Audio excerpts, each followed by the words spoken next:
አኮኩሉ ፋሚሊ የመረጃ የምክርና የአውታረ መረብ መድረክ ነው። ለእናንተ ጠቃሚ የሆኑ መረጃዎችን በጤና፣ በትምህርት፣ በንግድና በተለያዩ የማህበራዊ ጉዳዮች ይዘላችሁ ይቀርባል። ዩኤስአርኤፒ መቆም አይችልም ብሎ የወሰነው ይኸው ዳኛ መሰረታዊ የሆኑ ታሪክን የሚቀይሩ ውሳኔዎችን አሁን ወስኗል። ከውሳኔዎች ውስጥ የመጀመሪያው እስከ ጃንዋሪ 20 ድረስ የስደተኛ ጉዳያቸው ወደ አሜሪካ የስደተኞች ጉዳይ ቢሮ ገብቶ ተሰርቶ እንዲመጡ የተፈቀደላቸው እስከ ጃንዋሪ 20 ድረስ የተፈቀደላቸው እንዲገቡ ወደ አሜሪካ ሂደቱ እንዲቀጥል ጉዟቸው ተጠናቆ ወደዚህ ሀገር መምጣት እንዲችሉ ይሄ ትልቅ ውሳኔ ነው። የሁለተኛው ውሳኔ ከጃንዋሪ 20 በኋላ ለመጡት ደግሞ ለጊዜው በቆይ እንዲያዝ ነው።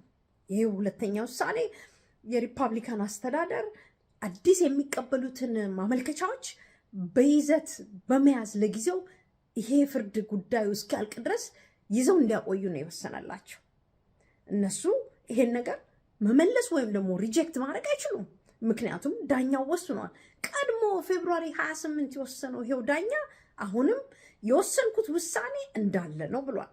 የወሰነው ውሳኔ የትራምፕ አስተዳደር የአሜሪካን የስደተኞች ጉዳይን ወደ ሀገር የሚያስገቡትን ዩኤስአርኤፒን ፕሮግራም መሰረዝ አይችልም። ምክንያቱም ይሄ በኮንግረስ የጸደቀ ስለሆነ በህግ አውጪዎችና አርቃቂዎች ላይ ታች ብሎ ተሰርቶበት የመጣ ህግ ስለሆነ ይሄን መቀየር አይችልም። ግን ጉዳዩ በፍርድ ቤት እስኪብላላና ውሳኔ እስኪሰጠው ድረስ የሪፐብሊካን አስተዳደር አዲስ የሚመጡትን ማመልከቻዎች መቀበልና ይዞ ማቆየት ይችላል።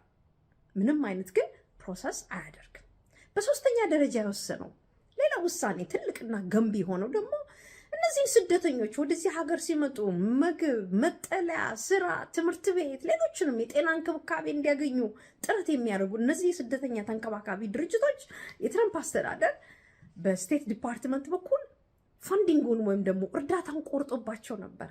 አሁን ግን ይሄን የቆረጠውን እርዳታ መልሶ እንዲሰጣቸው የሰረዘውን ኮንትራት እንደገና እንዲጀምር ይህንን ወሳኝ ውሳኔዎች አሳልፎ በሂደት ላይ ነው ያለው ማለት ነው።